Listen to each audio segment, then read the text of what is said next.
Hello student, welcome at the Gurukul institute online platform. आप सबका स्वागत है। आप ये वीडियो या जो सीरीज है इसको आप यूट्यूब पे या अदर सोशल मीडिया प्लेटफॉर्म पे देख रहे हैं। आप सबका स्वागत करता हूँ। वीडियो को एंड तक देखना है, क्लास को एंड तक देखना है ताकि आपको कॉन्सेप्ट समझ में आ पाए। और आज का जो क्लास है बहुत इंपॉर्टेंट रहने वाला है। इस क्लास में हम लोग एक इम्पॉर्टेंट टॉपिक जो ज्योमेट्री है हमारा मैथ्स का, उसको डिस्कस करने वाले हैं। और ज्योमेट्री एक इम्पॉर्टेंट टॉपिक है। इसमें यदि कोई बच्चा बेसिक को अच्छे से समझ लेना तो आई थिंक उसका कहीं भी जो डाउट रहता है या फिर कहीं भी किसी किसी में फंसता है वो फंसता नहीं है यदि बेसिक बहुत अच्छे हो तो। आज की क्लास बेसिक पे बेस्ड ही है, पूरा का पूरा बेसिक पढ़ेंगे। और बेसिक किसका पढ़ने वाले हैं? आज हम बेसिक पढ़ने वाले हैं क्वाड्रिलेटरल। एक क्वाड्रिलेटरल अपने आप एक बड़ा टॉपिक है, लेकिन फिर भी जितनी इंपॉर्टेंट कॉन्सेप्ट है मैं आपके लिए लेके आया हूं और बहुत ध्यान से सुनेंगे और समझने की कोशिश करेंगे। जैसे हम क्वाड्रिलेटरल नाम लेते हैं तो क्वाड्रिलेटरल नाम लेते ही ये सारी चीजें हमारे दिमाग में स्क्रॉल करनी चाहिए। सबसे पहली और इंपॉर्टेंट बात कि हैव फोर साइड्स, भाई चार भुजा होनी चाहिए चतुर्भुज के अंदर, क्वाड्रिलेटरल के अंदर। सही बात है। दे हैव फोर वर्टेक्स, इनमें चार शीर्ष या वर्टेक्स होनी चाहिए डेफिनेटली। एक, दो, तीन, चार, ये चार वर्टेक्स है और इसमें चार साइड है। ये दो बातें इंपॉर्टेंट है। दे हैव टू डायगोनल्स, इसके अंदर दो विकर्ण, दो डायगोनल होने चाहिए, एक ये और एक ये दो डायगोनल इसके अंदर हो गए। और sum of the all interior angle 360 degree, यानी ये चार बातें जैसे आप क्वाड्रिलेटरल नाम लेते हैं आपके जहन में आनी चाहिए कि फोर साइडेड क्लोज फिगर होने चाहिए जिसमें चार साइड हो, चार वर्टेक्स हो, चार शीर्ष हो और उसमें दो डायगोनल विकर्ण हो और सारे इंटीरियर यानी आंतरिक कोणों का जो योग है वो 360 डिग्री होनी चाहिए। जैसी क्वाड्रिलेटरल नाम लेते हैं हमारे दिमाग में चार बातें स्क्रॉल करनी चाहिए। अब क्वाड्रिलेटरल अपने आप में खुद बड़ा टॉपिक है, तो क्वाड्रिलेटरल के बहुत सारे अलग अलग पार्ट टाइप हो सकते हैं। डिपेंड करता है कि किस वाले क्वाड्रिलेटरल में आपने कौन सी खास बात डाल दी। जैसे बहुत सारे बच्चे हैं और हर बच्चे को एक आप क्वालिटी दे देते, भाई इसमें ये क्वालिटी है, या ये क्लास फर्स्ट का बच्चा है, क्लास सेकंड का बच्चा है, क्लास थर्ड का बच्चा है, क्लास फोर्थ का बच्चा है। हैं सारे बच्चे, सारे स्टूडेंट्स हैं, सारे बच्चे हैं, लेकिन उनमें क्वालिटी के अकॉर्डिंग हम उनको कैटेगराइज कर रहे हैं। तो बहुत सारे काइंड ऑफ क्वाड्रिलेटरल हो सकते हैं, उनमें से कुछ इंपॉर्टेंट क्वाड्रिलेटरल्स हम पढ़ेंगे और उनके फीचर्स को पढ़ेंगे। आपको सारे फीचर्स याद करते हुए चलना है। यदि आपने सारे फीचर, सारे इसके प्रॉपर्टीज याद कर लिए ना, तो क्वाड्रिलेटरल टॉपिक से जो क्वेश्चन आएंगे उनका आप चुटकियों में कर पाएंगे। चलिए बात करेंगे हम वन बाय वन। उससे पहले एक टर्म पॉलीगन पढ़ना बहुत जरूरी है। पॉलीमन बहुत सारा, गनमन भुजा, इसको हिंदी में बहुभुज बोलते हैं। क्या बोलते हैं? बहुभुज बोलते हैं हिंदी में। अब इसने बोला कि या तो क्या हो, थ्री यानी तीन साइड, या मोर देन थ्री यानी तीन से ज्यादा साइड।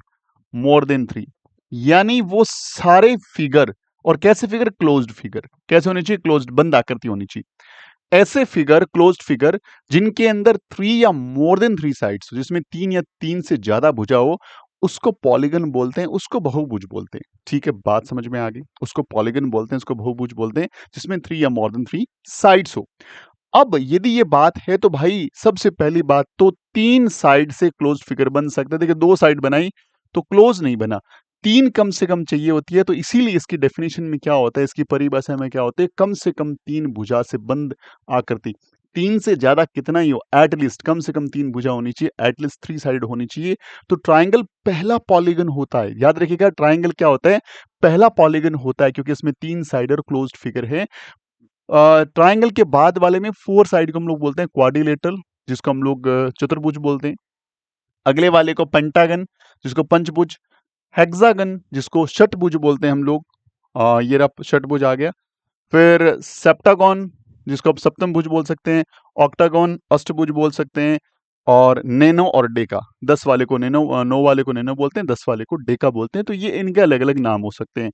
तो पॉलीगन जिसमें कम से कम तीन साइड होनी चाहिए, और पॉलीगन जो है उसके अंदर तीन साइड है। तो सबसे छोटा पॉलीगन या स्टार्टिंग पॉलीगन या फर्स्ट पॉलीगन ट्राइंगल है। ट्राइंगल के बाद quadrilateral, pentagon, hexagon, hepta, octa, nano, Deka. ये बात आपको ध्यान में रखनी है। अब पॉलीगन से इंपॉर्टेंट कौन कौन से कॉन्सेप्ट है उनको ध्यान में रखते हुए चलते हैं। पहली बात कि एक तो कॉन्वेक्स पॉलीगन होता है, दूसरा कॉनकेव पॉलीगन होता है। कॉन्वेक्स और कॉनकेव के कई बार ऐसे वो क्वेश्चन आते हैं जो बहुत वेरी बेसिक होते हैं, बट बच्चे कभी ये टॉपिक पढ़ते ही नहीं है। बहुत सारी बुक्स में देखता हूं कि इसके बारे में कहीं बात ही नहीं है। तो बहुत इंपॉर्टेंट और छोटी सी बात ध्यान रखनी है कि कॉनकेव पॉलीगन और कॉन्वेक्स पॉलीगन। कॉनकेव पॉलीगन में ऑल एंगल्स, ऑल एंगल्स कैसे? Interior angles. कैसे angle? Interior angles. All interior angle less than 180, less than 180। भाई कॉन्वेक्स पॉलीगन क्या होंगे? अवतल बहुभुज क्या होंगे? वो होंगे जिसमें सारे के सारे इंटीरियर एंगल जो हैं वो लेस देन 180 होंगे, यानी सारे के सारे आंतरिक कोण 180 डिग्री से कम होंगे। पहली इंपॉर्टेंट बात। और यदि कॉनकेव की बात करें, कॉनकेव की बात करें, हम लोग उत्तल की बात करें, तो उसमें एक एंगल जो होगा, एक एंगल जरूरी नहीं, एक से ज्यादा एंगल भी हो सकते हैं, वन और मोर देन वन, एक या एक से ज्यादा कोण, वन या more than one angle is more than 180। ये देखो ये वाला एंगल कितने डिग्री का है? 180 डिग्री का है। यानी एक एंगल या एक से ज्यादा एंगल क्या होंगे? 180 डिग्री होंगे। ये बड़ा डिफरेंस है कॉनकेव और कॉन्वेक्स में। अच्छा, कॉनकेव में यदि आप डायगोनल्स ड्रॉ करते हो तो सारे डायगोनल जो हैं वो इंटीरियर रहते हैं, लेकिन यदि आप कॉन्वेक्स के अंदर तो सारे इंटीरियर रहेंगे, कॉनकेव के अंदर यदि आप डायगोनल ड्रॉ करोगे तो एक या एक से ज्यादा डायगोनल बाहर आएंगे, जो फिगर से बाहर जाएंगे। तो ये डायगोनल का और इंटीरियर एंगल का, ये दो इंपॉर्टेंट बातें ध्यान रखनी है। एक तो ध्यान रखना आंतरिक कोण का कॉन्सेप्ट, कि सारे के सारे आंतरिक कोण कॉन्वेक्स के अंदर 180 डिग्री से कम होंगे, कॉनकेव में 180 से ज्यादा हो सकते हैं, एक या एक ज्यादा एंगल। दूसरा विकर्ण यानी डायगोनल, इसमें सारे डायगोनल अंदर की तरफ होंगे, इसमें भाई डायगोनल बाहर भी जा सकते हैं, डायगोनल बाहर भी जा सकते हैं। ये इनके एग्जाम्पल्स हैं, आप इनको देख पा रहे हैं। आगे बात करें, एक वर्ड आता है रेगुलर और एक आता है इररेगुलर, सम और सम पॉलीगन, है ना। अब रेगुलर का सिंपल मतलब है, रेगुलर का सिंपल मतलब है all sides and all angles are equal. सारे कोण और सारी भुजाएं बराबर होनी चाहिए। अब देखो यहां पे ये रेगुलर है, ये इरेगुलर है, देख के पता लग रहा होगा इसमें सारी साइड्स क्या है? इक्वल है, और इसमें सारी साइड इक्वल नहीं है तो रेगुलर नहीं है। और सारी साइड जिस भी फिगर में इक्वल होगी उसमें एंगल 100% इक्वल होंगे ही होंगे। ठीक है जी। अब ये क्वाड्रिलेटरल का ये रेगुलर पॉलीगन है, ये इरेगुलर पॉलीगन है, इसी ढंग से पेंटागन, हेक्सागन, हेप्टागन, ऑक्टो, नेनो, डेका कुछ भी हो सकते हैं। तो ये रेगुलर का मतलब सारे एंगल और सारी साइड इक्वल होनी चाहिए, और इरेगुलर में सारे एंगल और सारी साइड इक्वल नहीं होती। अब एक इंपॉर्टेंट चीज, we can make L-2 non overlapping triangles. Non overlapping triangles का मतलब, जैसे मैंने क्वाड्रिलेटरल बनाया, इसमें मैंने एक डायगोनल ड्रॉ किया तो दो ट्राइंगल बन गए, दो ट्राइंगल बन गए। अब ये दो ऐसे ट्राइंगल है जो एक दूसरे को ओवरलैप नहीं कर रहे हैं, एक दूसरे के ऊपर नहीं चढ़ रहे हैं। ये यदि मैं एक लाइन और ड्रॉ कर दूं तो फिर ये ओवरलैप करने लगे, फिर ये नहीं बनेगा, मतलब ये नॉन ओवरलैपिंग नहीं है, हमें एक ही डायगोनल ड्रॉ करना पड़ेगा। तो यहाँ पे दो ट्राइंगल बन गए, ट्राइंगल 1 और ट्राइंगल 2, यानी दो ट्राइंगल यहाँ पे फॉर्म हो गए, दो ट्राइंगल यहाँ पे फॉर्म हो गए। ये मैं यहाँ से एक लाइन और डाल सकते हैं अपन, ऐसे एक लाइन और डाल सकते हैं, कोई दिक्कत नहीं है ना। तो अब यहाँ पे तीन ट्राइंगल बन गए ना, ये पेंटागन है इसलिए कितने ट्राइंगल बन गए? तीन। यदि क्वाड्रिलेटरल होता, चतुर्भुज होता, तो मैं इसमें दो ही ट्राइंगल बना पाता। तो इस ढंग से ये चाहे क्वाड्रिलेटरल है, पेंटागन है, हेक्सागन है, हेप्टा, ऑक्टोगन है, कुछ भी हो सकता है, जिसमें 10 साइड है, 50 साइड है, 100 साइड वाले भी आ सकते हैं। यहाँ पे नॉन ओवरलैपिंग जो ट्राइंगल बनेंगे, त्रिभुज बनेंगे, उनकी संख्या कितनी होगी? तो फॉर्मूला याद रखना है आपको n-2। क्या फॉर्मूला याद रखना है? n-2, ये आपको फॉर्मूला याद रखना है। अच्छा, n यहाँ पे क्या है? n यहाँ पे नंबर ऑफ साइड है, नंबर ऑफ साइड है, भुजाओं की संख्या है। क्या है? भुजाओं की संख्या, भुजाओं की क्या है? संख्या है, भुजाओं की संख्या। आई होप ये बात आपको समझ में आ गई होगी। आगे चलते हैं।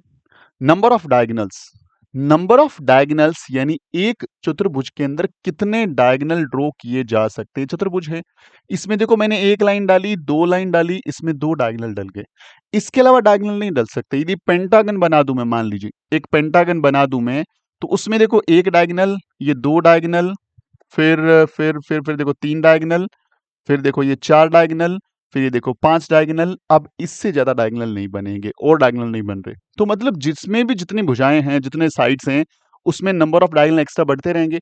मैक्सिमम कितने डायगोनल बन सकते हैं? तो इसका एक फॉर्मूला सिंपल से याद रखना है, n n minus three divided by two, या एन को अंदर मल्टीप्लाई कर दो n square minus three divided by two. यहाँ भी एन के नंबर ऑफ साइड है। यदि यहाँ पे 4 रखते हो आप, तो 4 रखा आपने, 4, 4 माइनस 3 बटा में 2, 4 में से 3 गया, 1 बचा, 4 गुणा 1 डिवाइड बाई 2, आंसर कितना आ गया 2। यानी देखो क्वाड्रिलेटरल में 2 ही डायगोनल बन सकते हैं। यदि बात करते हैं पेंटागन की, 5 रखिए यहाँ पे, 5 और 5 माइनस 3 होल डिवाइड बाई 2 की बात करते हैं। 5 multiply 2 divide by 2 cancel out हो गया 5। अभी देखो डायगोनल कितने ड्रॉ किए हमने, 5 डायगोनल ड्रॉ किए हैं। तो फॉर्मूला याद रखना है n n minus three divide by 2। ये नंबर ऑफ डायगोनल विकर्णों की संख्या बताते हैं किसी भी पॉलीगन के अंदर। चलिए आगे चलेंगे हम लोग। अगला इंपॉर्टेंट क्वेश्चन क्या है भाई? अगला इंपॉर्टेंट है ये डायग्राम, ये आपको एग्जाम्पल देके बताया गया। अब एक इंपॉर्टेंट फैक्टर्स, बहुत इंपॉर्टेंट फैक्टर्स है। If the number of side of regular polygon is n, number of side को मैं n ले लूं, तो क्या बोला इसने, इंटीरियर एंगल का सम, कितने इंटीरियर एंगल बनेंगे। ये फॉर्मूला यूज कर लो, या सिंपल फॉर्मूला ये मत यूज करो, आप थोड़ा सा कॉम्प्लिकेट पड़ रहा है। आप याद रखें n minus two multiply by 180, बस ये फॉर्मूला याद रखें, 90 वाइंटी वाले के चक्कर में ना पड़े, है ना, 90 वाइंटी वाले चक्कर में ना पड़े। ये फॉर्मूला आपको डायरेक्टली यूज करना है ना। ये वाला हटा दो, ये वाला हटा दो, ये वाला फॉर्मूला, ये फॉर्मूला कि कितने सम ऑफ ऑल इंटीरियर एंगल, एक बार रुको, ये 90 वाले में लफड़े में नहीं पड़ना आपको, ये फॉर्मूला याद रखना है। कोई भी पॉलीगन लिया आपने, कोई भी पॉलीगन लिया, इसमें कितनी साइड है कोई फर्क नहीं पड़ता, इसके इंटीरियर एंगल का यदि आपको सम निकालना है, तो आपको फॉर्मूला यूज करना है n minus two multiply by 180। Simple सा देखना है कि भाई यहां पे कितनी नंबर ऑफ साइड है, 1 2 3 4 5 और 6, यहां पे 6 रख दो। 6 माइनस 2 मल्टीप्लाई बाई 180, कितना बच गया 4, 4 मल्टीप्लाई 180, आंसर कितना आ गया 720। यानी इसके इंटीरियर एंगल का आप सम करोगे तो कितना आएगा, 720 आएगा, 720 आएगा। ये इंटीरियर एंगल का सम आ गया भाई, क्या आ गया, इंटीरियर एंगल का सम आ गया। क्लियर है। अब बात करते हैं कि सर किसी भी क्वाड्रिलेटरल में एक्सटीरियर एंगल का सम कैसे निकालेंगे। एक्सटीरियर एंगल का सम निकालने का कोई फॉर्मूला होता ही नहीं है भाई। सिंपल सा ध्यान रखना है कि बाहर जितने भी ये एंगल्स बन रहे हैं ना, इन सारे एंगल्स का सम, चाहे वो क्वाड्रिलेटरल है, चाहे वो ट्राइंगल है, चाहे वो पेंटागन है, हेक्सा, हेप्टोन, डेका, कुछ भी हो, सारे एंगल्स का सम कितना होगा भाई, 360 डिग्री का होगा। कितने डिग्री का होगा, 360 डिग्री का होगा। बस याद रखना इतना सा, बस इतना सा याद रखना है। अब कहानी क्या आती है, ये तो आपको बताइए।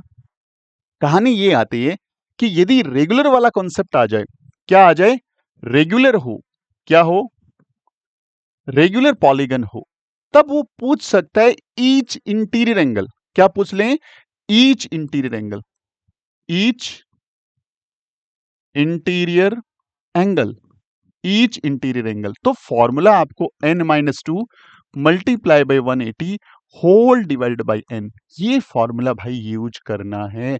ये ऊपर वाला फॉर्मूला भी वाला है, sum of all interior angle, उसको नंबर ऑफ साइड से डिवाइड कर दो तो ईच इंटीरियर एंगल मिल जाएगा। अच्छा, ईच एक्सटीरियर एंगल आपसे पूछ ले तो क्या पूछ ले आपसे, आपसे पूछ ले each exterior angle, exterior angle, तो फॉर्मूला याद रखना है 360 divide by number of sides, बस 360 divide by number of sides.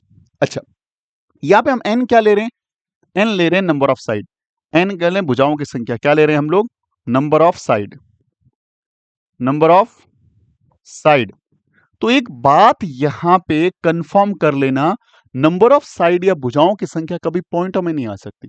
Side 1 हो सकती है, 2 हो सकती है, 10 हो सकती है, 50 हो सकती है, लेकिन 10.5 नहीं हो सकती साइड, 7.2 नहीं हो सकती साइड। यानी ये हमेशा इसका आंसर, n का आंसर हमेशा क्या होगा, एक इंटीजर होगा।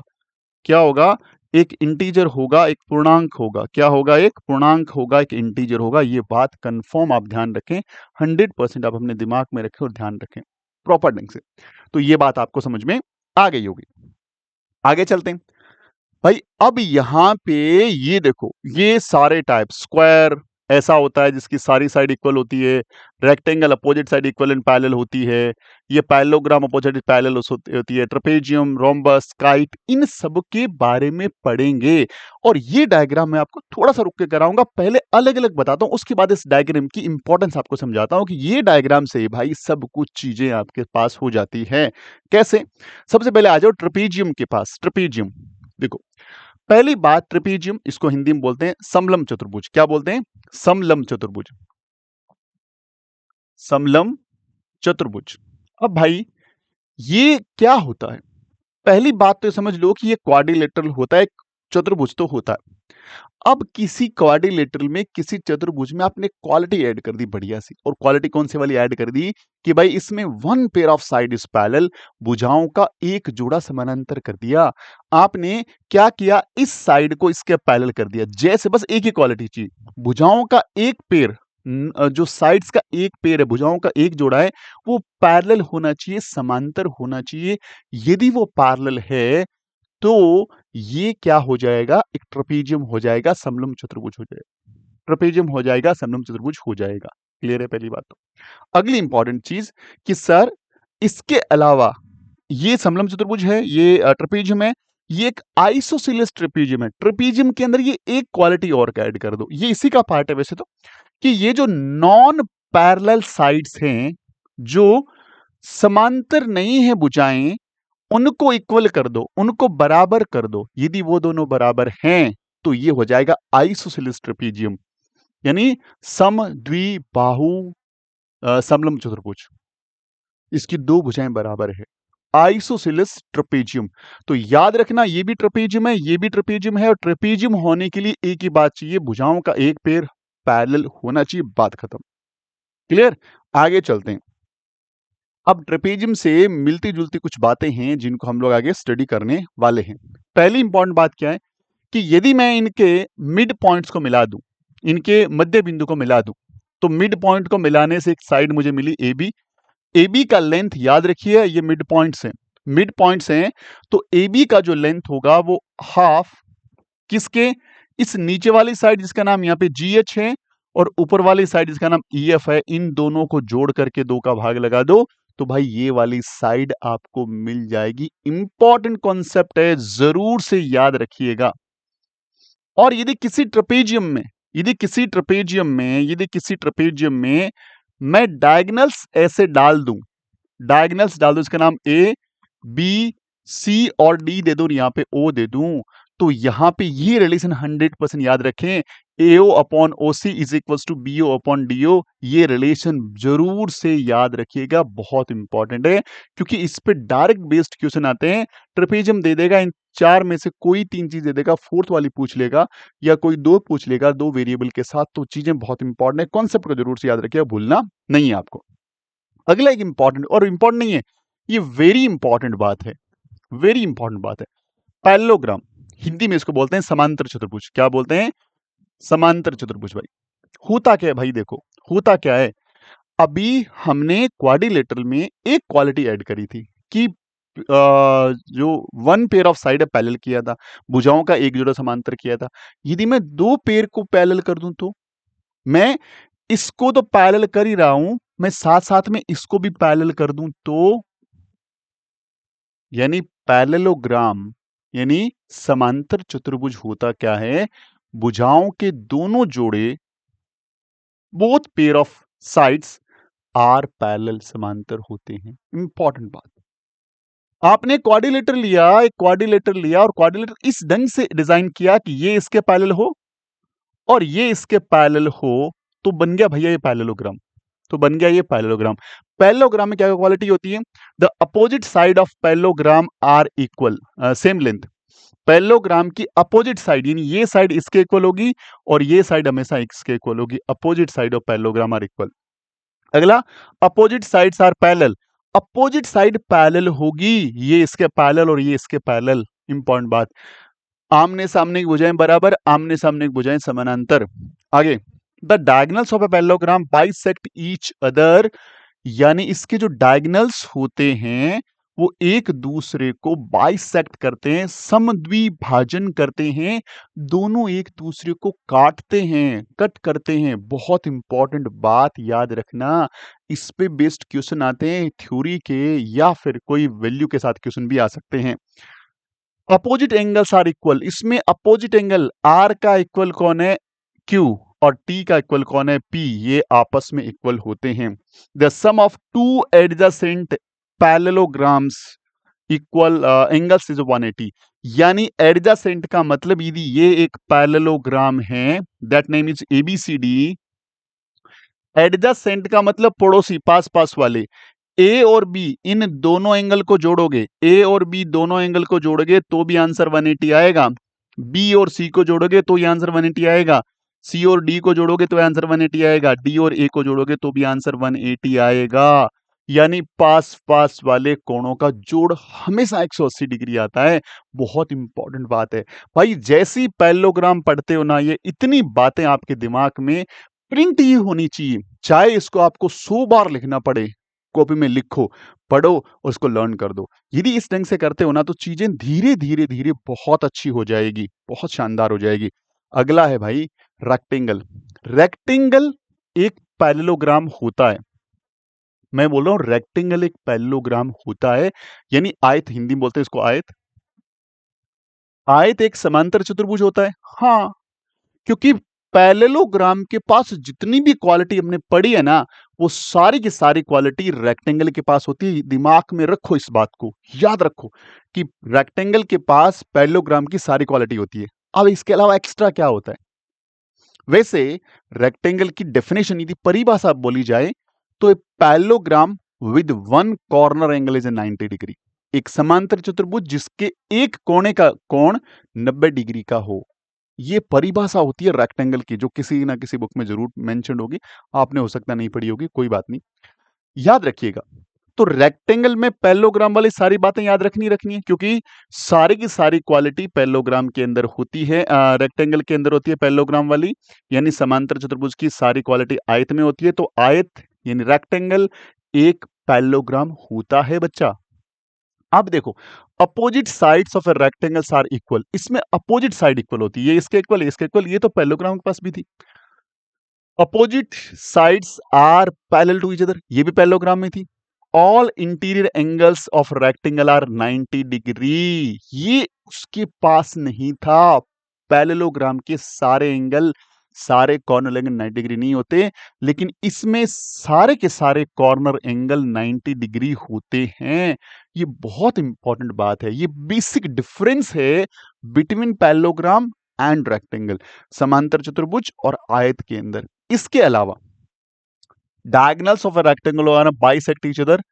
डायगोनल ऑफ रेक्टेंगल यानी ये डायगोनल और ये डायगोनल एक दूसरे को यहां कट कर रहे हैं, तो बराबर भागों में बांटते हैं। ये इसके इक्वल है और ये इसके इक्वल है। लेकिन एक इंपॉर्टेंट बात डायगोनल की, कि इसमें जो लेंथ ऑफ डायगोनल है, इसमें लेंथ ऑफ डायगोनल है वो इक्वल होती है बेटा। यानी जितना लंबा ये डायगोनल है उतना ही लंबा ये डायगोनल होगा। किसमें? रेक्टेंगल के अंदर, आयत के अंदर विकर्ण बराबर होते हैं। लेकिन if I talking about the parallelogram, then उसमें डायगोनल की लेंथ इक्वल नहीं होती, वो थोड़ा टिल्ट होता है, थोड़ा टेढ़ा होता है। ऐसा होता है ना, पैरेललोग्राम थोड़ा टेढ़ा होता है, तो ऑब्वियस है ये बड़ा होगा और ये डायगोनल कैसा होगा? छोटा होगा, छुटकू होगा, ये बड़ा होगा। तो याद क्या रखना बच्चा, कि जो रेक्टेंगल है उसमें डायगोनल का लेंथ कैसा होता है? इक्वल। लेकिन पैरेललोग्राम के अंदर डायगोनल लेंथ इक्वल नहीं होता है। Very well done. दूसरा, यदि इनकी लेंथ इक्वल है तो ये सारे के सारे, यदि यहां पे ओ दे दूं तो AO is equal to OB is equal to OC OD, यानी सारे के सारे भी इक्वल होंगे। ये रेक्टेंगल की कहानी हो गई। अगला है भाई साहब रोम्बस। रोम्बस क्या है? रोम्बस, अब ये रोम्बस होता क्या है? यानी सम चतुर्भुज बोलते हैं इसको, क्या बोलते हैं? सम चतुर्भुज बोलते हैं, सम चतुर्भुज बोलते हैं इसको। रोमस में क्या है? All four sides of a rhombus are equal same measures, यानी इसकी चारों साइड इक्वल होती है। देखो ये क्वालिटी ना तो पैरेललोग्राम के पास थी ना रेक्टेंगल के पास थी। अच्छा एक और चीज, पैरेललोग्राम की सारी क्वालिटी इसके अंदर होती है। याद रखना, समांतर चतुर्भुज की सारी क्वालिटी इसके पास होगी, लेकिन रेक्टेंगल वाली सारी नहीं होती। बात करेंगे अभी। दूसरा, opposite sides of a rhombus are parallel to each other, ये इसके पैरेलल है और ये वाले इसके पैरेलल है। चारों तो पैरेलल नहीं हो सकती ना भाई, क्योंकि चारों पैरेलल कैसे हो सके? कट कर रही है। Opposite angles are same in a major, opposite angle भी इक्वल होते हैं, ठीक है। Sum of any two adjacent angles of rhombus are equal to 180 degree, यदि पास पास वाले एंगल्स का सम करो, इसका भी सम 180, इन दोनों सम 180, इन दोनों सम 180, इन दोनों का सम 180। ये तो हम लोग पैरेललोग्राम पढ़ चुके हैं। The diagonals are perpendicular bisect each other. ये क्वालिटी और ये क्वालिटी, ये दो बातें अब तक सिर्फ रोम्बस के पास आई है, ना तो वो पैरेललोग्राम के पास थी बातें और ना ही रेक्टेंगल के पास थी। ये बोल रहा है कि सारी साइड इक्वल होती है। ऐसा पैरेललोग्राम में नहीं होता, ऐसा रेक्टेंगल में नहीं होता, ऐसा सिर्फ रोम्बस में हमने पढ़ा है अब तक। दूसरा, डायगोनल वहां बाइसेक्ट कर रहे थे, समद्विभाजन कर रहे थे, लेकिन इसमें डायगोनल बाइसेक्ट करते हैं एट ए 90 डिग्री या परपेंडिकुलर बाइसेक्टर करते हैं, यानी दोनों बाइसेक्ट करके 90 डिग्री का एंगल्स बनाते हैं सब जगह।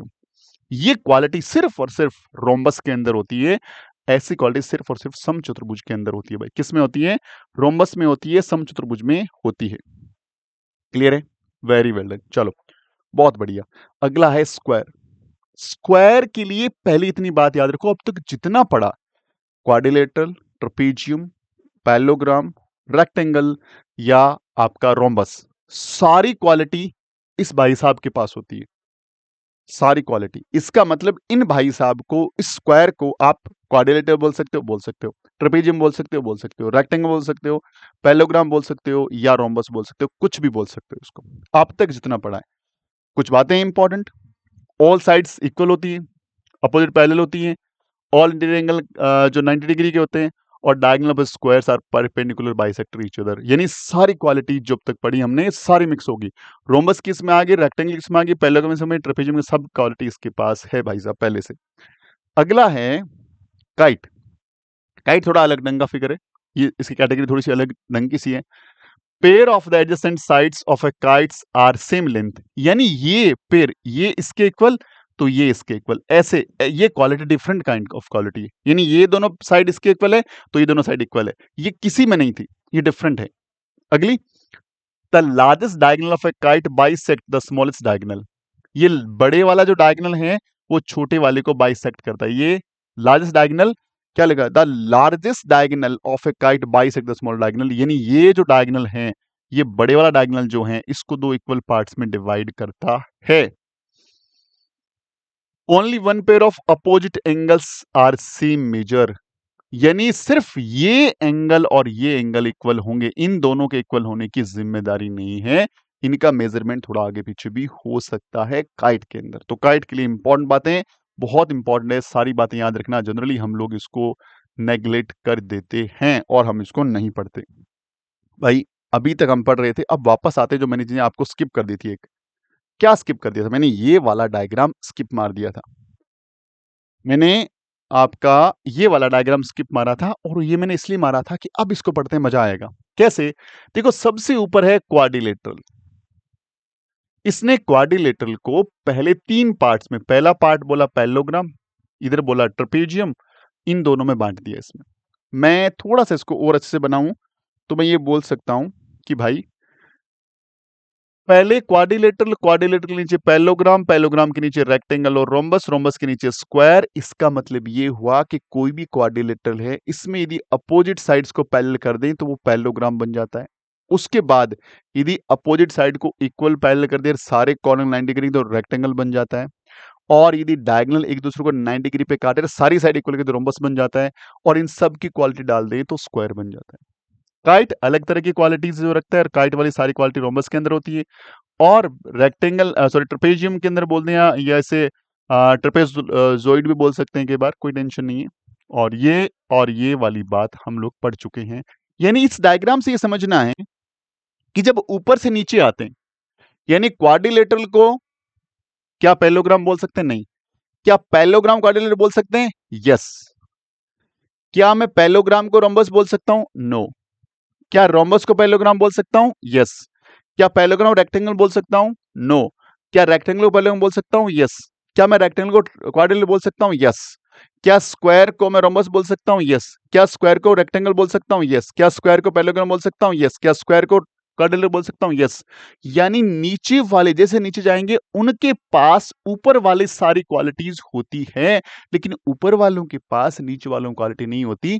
तो जब कभी भी इस तरह के कोई क्वेश्चन आ जाए जो थोड़े से कंफ्यूजिंग स्टेट हो, तो वहां पे आपको कंफ्यूज नहीं होना और चीजों को अच्छे ढंग से क्लियर करते हुए ध्यान में रखना है। उनको अच्छे ढंग से क्लियर करते हुए ध्यान में रखना है। क्लियर हो गया? ये हमने इसके बारे में भाई अच्छे ढंग से स्टडी कर लिया। आप देख लो, यहाँ पे ट्रेपेजियम थोड़ा अलग है, अलग क्वालिटी अलग बना दिया, काइट का अलग बना दिया। अब पैरेललोग्राम, बड़े वाला सारा पैरेललोग्राम, पैरेललोग्राम के अंदर ये वाला पोर्शन हमने बोला रोम्बस वाला पोर्शन है, ये वाला रेक्टेंगल वाला पोर्शन है, और ये वाला सबकी क्वालिटी मिक्स करने वाला स्क्वायर वाला पोर्शन है। तो इससे भी आप सारी चीजें याद रख सकते हो, कहीं कंफ्यूज नहीं होना, कहीं कंफ्यूज नहीं होना। क्या सारे के सारे पैरेललोग्राम रेक्टेंगल है? नहीं। ये वाले जो पैरेललोग्राम यहाँ पड़े हैं वो रेक्टेंगल तो नहीं है ना? क्या सारे के सारे रेक्टेंगल पैरेललोग्राम हैं? हाँ, सारे के सारे रेक्टेंगल पैरेललोग्राम के अंदर ही तो आ रहे हैं। इसका मतलब सारे के सारे रेक्टेंगल या पैरेललोग्राम है। क्या सारे के सारे रोम्बस पैरेललोग्राम है? यस। क्या सारे के सारे रोम्बस ट्रेपेजियम है? नो। क्या सारे के सारे रोम्बस काइट है? नो, क्योंकि ये इसके एरिया के अंदर नहीं आ रही। तो इस डायग्राम से भी आप चीजों को याद रख सकते हो, बहुत इंपॉर्टेंट डायग्राम है। तो इस फर्स्ट क्लास के अंदर हम लोगों ने अभी आई थिंक इसमें बहुत सारे कॉन्सेप्ट और पढ़े हैं, तो हमें इसके लिए एक क्लास और ऑर्गेनाइज करनी पड़ेगी। There are so many concepts are there. तो क्वाड्रिलेटरल की ये फर्स्ट बेसिक क्लास थी। आई होप की क्लास अच्छी लगी। क्लास अच्छी लगी तो लाइक शेयर करिएगा। मिलते हैं अगली बेहतरीन क्लास में। उसके बाद हम लोग क्वेश्चन आंसर सीरीज करेंगे जहां आपको मजा आएगा। क्वाड्रिलेटरल, उसके बाद सर्कल को करेंगे। हर चीज को बहुत बेहतरीन ढंग से कराऊंगा। बस आप जो क्लास देखिए उसके नोट्स बनाइए, उसको लर्न करिए और फिर अगली क्लास देखिए। उम्मीद करता हूँ क्लास अच्छी लगी लाइक शेयर करिएगा। और इसको चैनल पे यदि आप नए हैं हमारे किसी भी सोशल मीडिया प्लेटफॉर्म पे, तो आप इसको सब्सक्राइब जरूर कर लें। और आप हमसे सैनिक स्कूल, राष्ट्रीय मिलिट्री स्कूल, नवोदय, आरएमसी के रिगार्डिंग कोई भी कोचिंग लेना चाहते हैं हमारे डैशबोर्ड नंबर से कॉल कर सकते हैं, और उसके आपको कंप्लीट जानकारी के साथ प्रॉपर अच्छी सी कोचिंग आपको मिलने वाली है। मिलते हैं अगली क्लास में, तब तक अपना ख्याल रखिए। जय हिंद, जय भारत।